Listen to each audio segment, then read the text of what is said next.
para descomplicar, né, as nossas complicações. As nossas complicações. Isso é muito bom.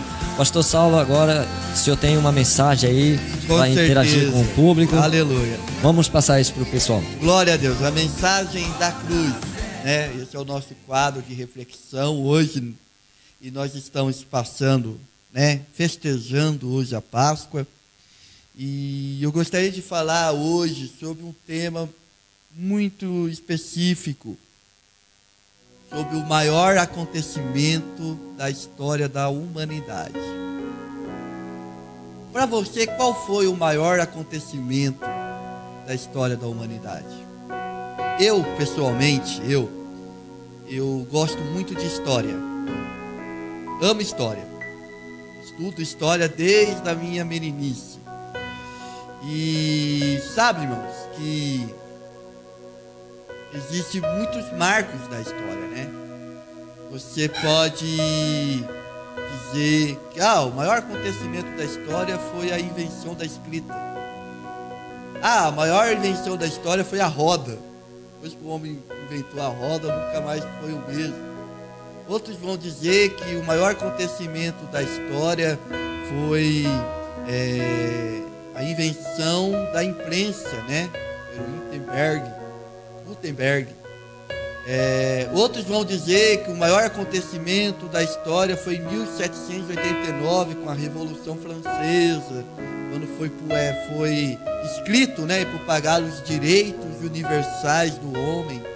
Outros vão dizer que o maior acontecimento da história foi a Segunda Guerra Mundial, porque depois da Segunda Guerra Mundial, o mundo mudou, com novas tecnologias, né, novas armas, né, novos meios de comunicação. No Brasil, você pode dizer que o maior acontecimento da história foi o dia 7 de setembro. Outros vão dizer que foi a proclamação da República. Outros estão dizendo que o maior acontecimento foi a ditadura ou o regime militar, como queiram. Outros vão dizer que o maior acontecimento da história foi a nossa Constituição de 88. Bom, vários eventos, né? Mas eu quero falar de um que realmente mudou, não só a história da humanidade, mas mudou a minha história. Porque a história, ela só faz sentido se tiver significado para você. Eu estava lendo uma reportagem dias atrás sobre o porquê que o Brasil, nosso país, não tem muitas pessoas que têm prêmio Nobel.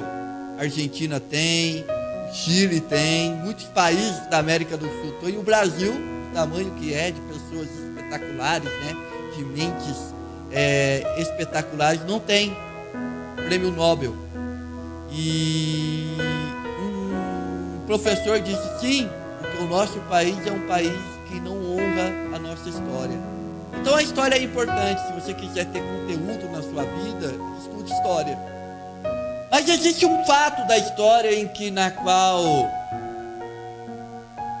marcou não só a vida da humanidade, mas é um fato na qual você e eu, nós temos que tomar uma posição contra ela. Nós temos que tomar uma atitude. Nós somos obrigados a tomar uma atitude. Eu quero ler com você João, Evangelho de João, capítulo 3, depois você lê na sua casa, né? Capítulo 3, versículo 13, que diz assim: Ora, ninguém subiu ao céu, senão o que desceu do céu, o Filho do Homem, que está no céu. E como Moisés levantou a serpente no deserto, assim importa que o Filho do Homem seja levantado, para todo aquele que nele crê não pereça, mas tenha vida eterna. Porque Deus amou o mundo de tal maneira que deu seu Filho unigênito, para que todo aquele que nele crê não pereça, mas tenha a vida eterna. Porque Deus enviou o seu Filho ao mundo, não para que condenasse o mundo, mas para que o mundo fosse salvo por ele. Glória a Deus. Aleluia. Irmãos, o maior acontecimento da história foi a cruz. É por isso que esse programa se chama Aos Pés da Cruz. Porque a cruz é o maior evento principal marco da história. Você já parou para pensar o porquê que Jesus morreu na cruz? Por que amanhã nós iremos comemorar a Páscoa? No programa anterior, examinando as Escrituras, o pastor Paulo, ele falou, nos ensinou sobre a Páscoa. Você já parou para pensar por que Jesus teve que descer a sua glória, vir aqui na terra, viver como um homem, para que morresse em nosso favor? Por que Jesus morreu? Por que ele foi injustiçado? Por que ele teve uma coroa de espinhos? Por que ele sofreu na cruz? Por que ele passou por tanto vitupério, por tanto sofrimento? Por quê? Porque eu e você, irmãos, nós tínhamos e temos um grande problema. E por mais que você negue, por mais que você rejeite esse problema, por mais que você faz de conta que ele não exista, eu quero dizer que o nosso grande problema é o pecado. Muitas pessoas, essa palavra pecado hoje em dia não está mais sendo usada. Hoje o pessoal está usando, você tem problema, você tem dificuldade, você tem necessidade. Eu quero dizer para você, irmão, eu sou realista, porque a Bíblia é realista. A Bíblia vai dizer que todos nós somos pecadores. Mas pastor, eu sou uma pessoa tão boa, eu não minto, eu não roubo, eu não mato, eu não adultero, eu sou um cidadão honesto, eu pago as minhas contas, Irmãos, existe uma natureza dentro de nós. E essa natureza humana é uma natureza que infelizmente se satisfaz com as coisas erradas. Porque por mais que você tenha esse padrão de justiça, por mais que você tenha essa conduta religiosa, de mostrar para os outros o que você... Não, eu sou religioso, eu vou na igreja, eu vou na missa, eu vou na igreja, eu vou no culto, não perco um culto, dou meu dízimo e tal. Eu não estou falando disso, eu estou falando que independente de você fazer essas coisas ou não, você é pecador. Porque o nosso coração se alimenta dessas coisas. Infelizmente é assim. Infelizmente o pecado entrou na nossa vida. Presta atenção numa coisa. Qual é a maior dificuldade que você tem na sua vida? De hábito. Muitas vezes nós dizemos para as pessoas: olha, você tem que ler a Bíblia. E elas dizem: eu não consigo ler a Bíblia. A Bíblia me dá sono. Olha, você tem que orar. Por que você tem dificuldade de orar? Agora, quer ver? Para fazer coisa errada, para cometer alguma coisa, para falar algo que não se deve falar, sabe?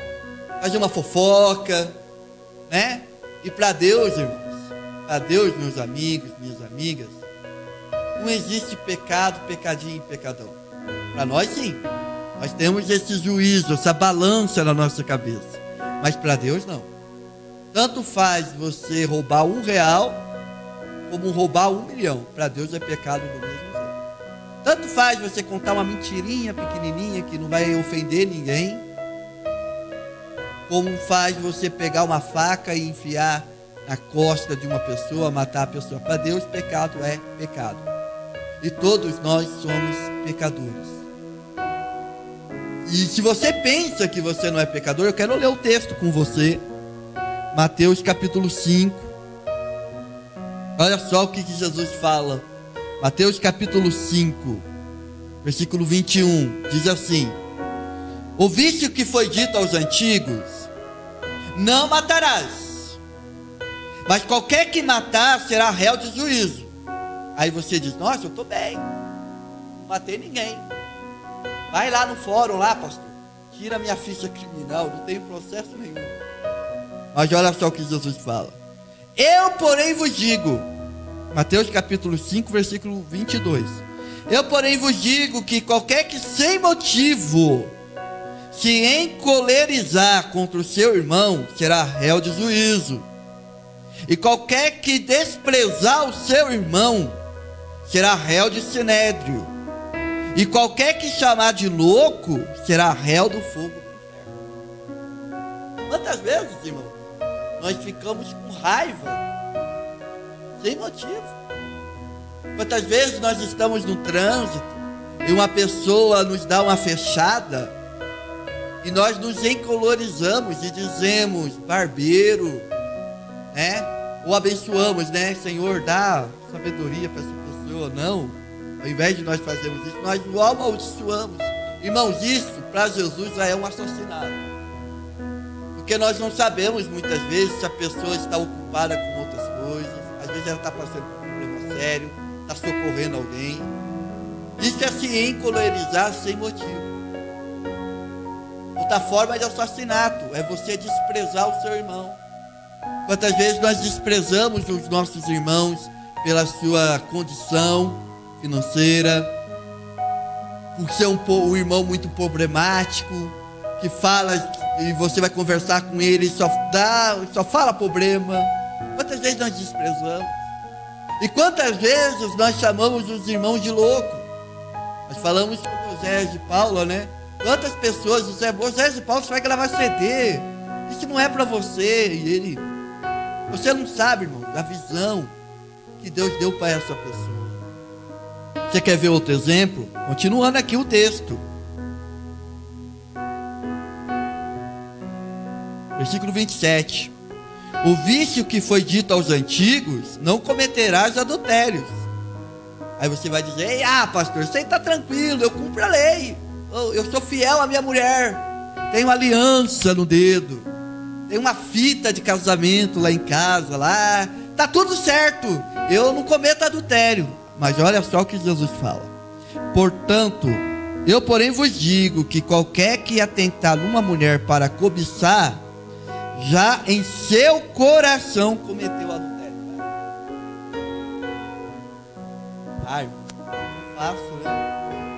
É só olhar pelo Facebook, é só olhar pelas redes sociais, que está muito fácil você cobiçar as mulheres pelo teu coração. Todos os pecadores. E o problema do pecado, você sabe o que é, irmãos?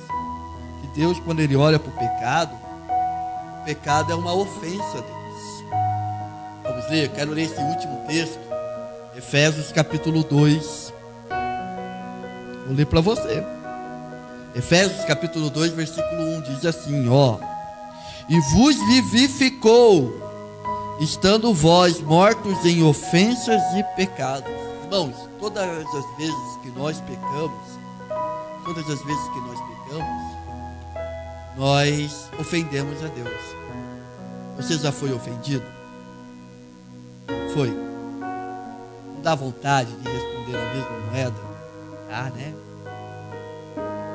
Me ofendeu, me magoou, vou pagar com a mesma moeda. Agora você imagina, irmãos. Imagine se Deus pagasse na mesma moeda. O salmista Davi, ele fala no Salmo 130, se Deus considerar todas as nossas iniquidades, quem ficará de pé? Quem fica? Então Deus olha para a humanidade e Ele ama a humanidade. E qual foi a forma que Ele encontrou de amar a humanidade? Ele envia o seu Filho unigênito para nos salvar. Aquela cruz não era para Ele. Aquela cruz era para você. Aquela cruz era para mim. Você sabe qual que é o salário do pecado? O salário do pecado é a morte. Nós ficamos muito tristes quando uma pessoa morre, não é verdade? Quando uma pessoa falece, vai ao óbito, nós ficamos muito tristes. A morte para nós é algo incomum, não é verdade? É algo incomum. Nós não aceitamos a morte. E por que uma pessoa morre? Porque o salário do pecado é a morte. Quando Jesus vem e morre na cruz, irmãos, olha só, eu quero encerrar com essa argumentação.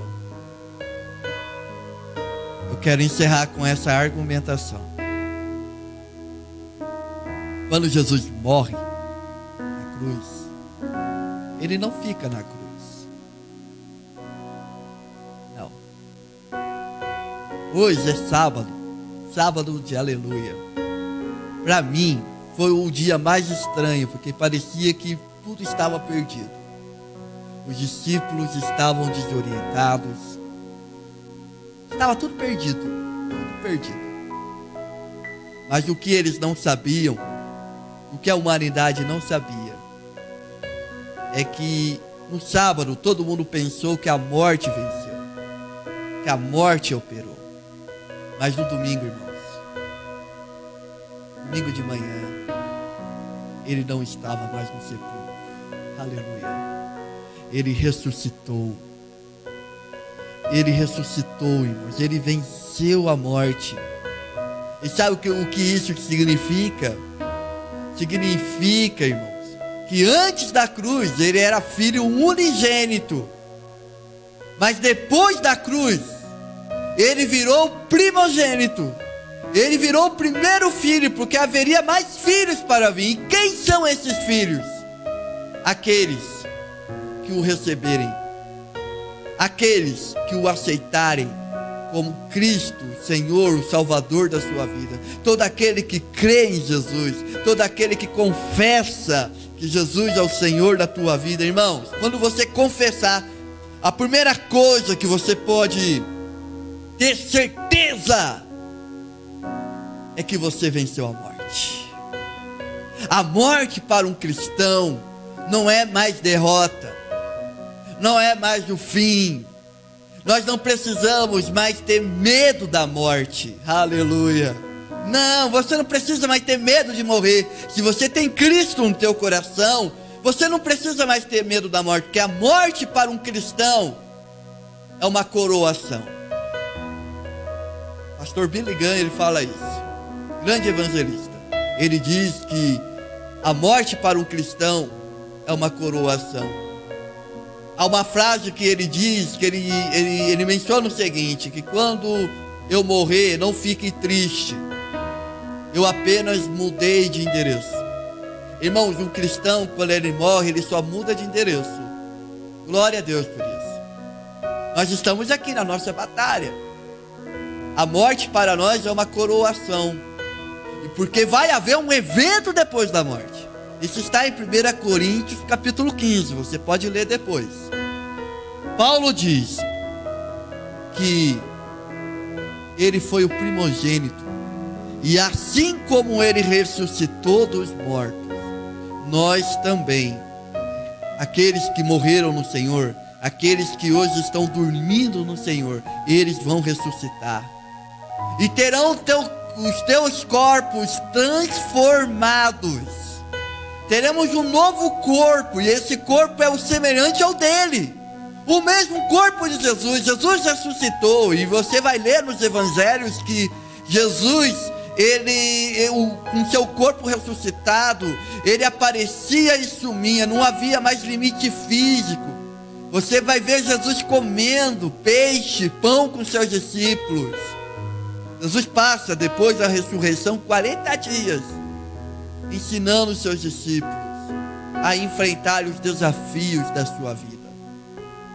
Irmãos, não tem como eu terminar esse programa sem dizer para você que Jesus é o Senhor da nossa vida.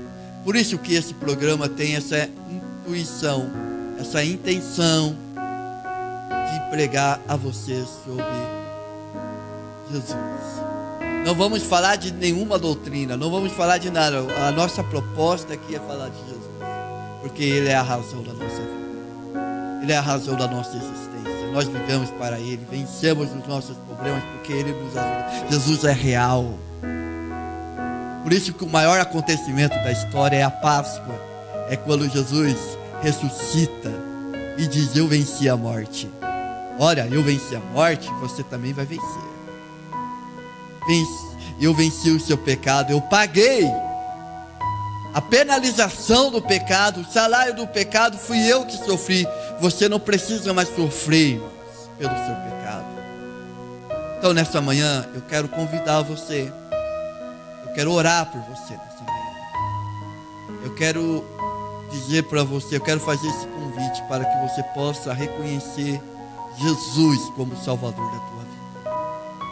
Não importa quanto tempo você tem de igreja. Pastor, eu tenho carteirinha de igreja, sou membro, já sou salvo. Será mesmo? E se ele voltar agora, será que você vai subir? Não importa se você tem cargo na igreja. Não importa onde você esteja. Não importa quanto tempo você vai na igreja. Essa mensagem é para todos nós. É para mim, é para todos nós. Então eu quero orar por você. Você aí, levanta a sua mão. Quer aceitar Jesus? Vou orar por você. Pai, muito obrigado, Senhor. Obrigado, Senhor querido, porque muitas pessoas estão nos ouvindo. O mundo inteiro está nos ouvindo. E não há razão maior e melhor do que falar do teu nome. Falar de ti. Senhor, existem pessoas aqui, Senhor, que fizeram pedidos de oração. Senhor, nós estamos orando por cada pedido, por cada realidade. Contempla, Senhor querido, o sofrimento, a angústia. Contempla, Senhor querido, a cada um, Senhor. Senhor, salva essa pessoa. Eu creio que muitos estão chorando, que muitos estão dizendo: eu preciso de Jesus, Senhor. Assim